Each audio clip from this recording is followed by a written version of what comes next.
This is a Franklin-Christoph Model 31 in B-Tag livery. B-Tag stands for black cap, tiger red section, and antique glass acrylic barrel.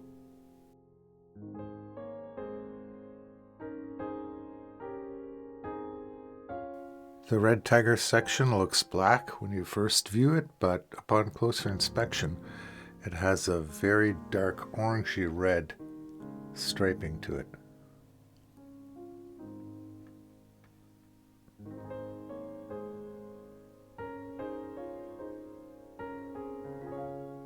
The antique glass acrylic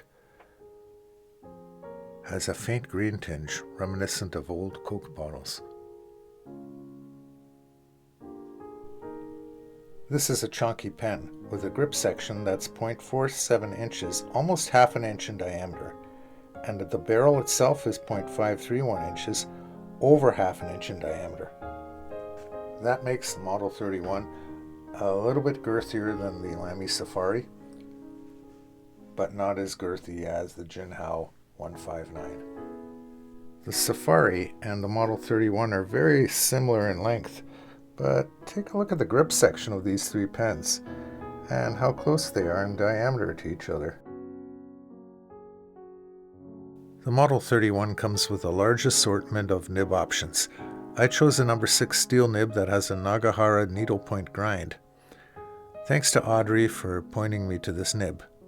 Diana and I went to the Washington, D.C. Fountain Pen Super Show a couple of years ago, and at the Franklin-Christoph table, I mentioned my love of very fine nibs, and Audrey sold me on the needlepoint.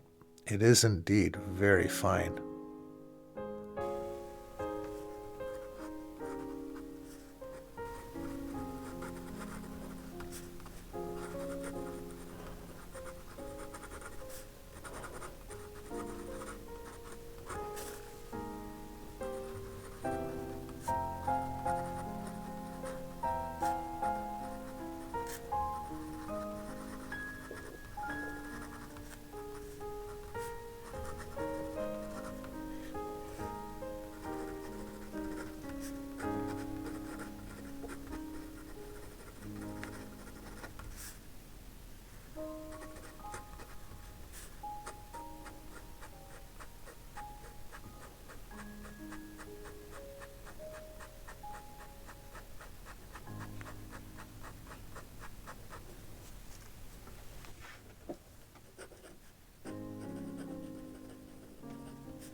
When I bought the 31, it came with a zippered pouch, which is a nice touch.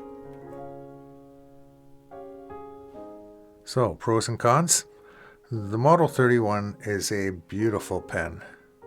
It's available in many colors and finishes. It feels just right in my hand, very comfortable. If you personally need a smaller pen, then Franklin-Christoph makes many other models.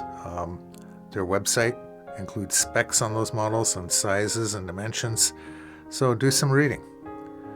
I personally love the needlepoint grind,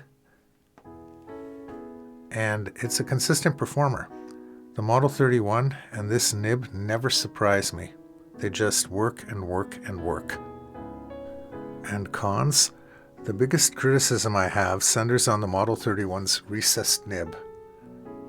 The base of the nib sits inside a collar. If you dip the nib too far into a bottle of ink, ink can get trapped inside the collar and can drip out unexpectedly onto your page. I have taken to wiping the collar down after every fill just to make sure this doesn't happen. A less serious concern is that if I leave the pen alone for more than a day, it will usually hard start. The first stroke doesn't work, and then it does. It's not a big deal, as this pen works so consistently well after that. The Model 31 currently lists for $250 Canadian on the Franklin-Christoph site. A special grind like the Needlepoint costs more. I really want another Franklin-Christoph. When the trade war between the US and Canada, and much of the world, is over, I plan on buying from my American friends again, and another Model 31 will be on my list. That's all for now, folks. Thanks for watching.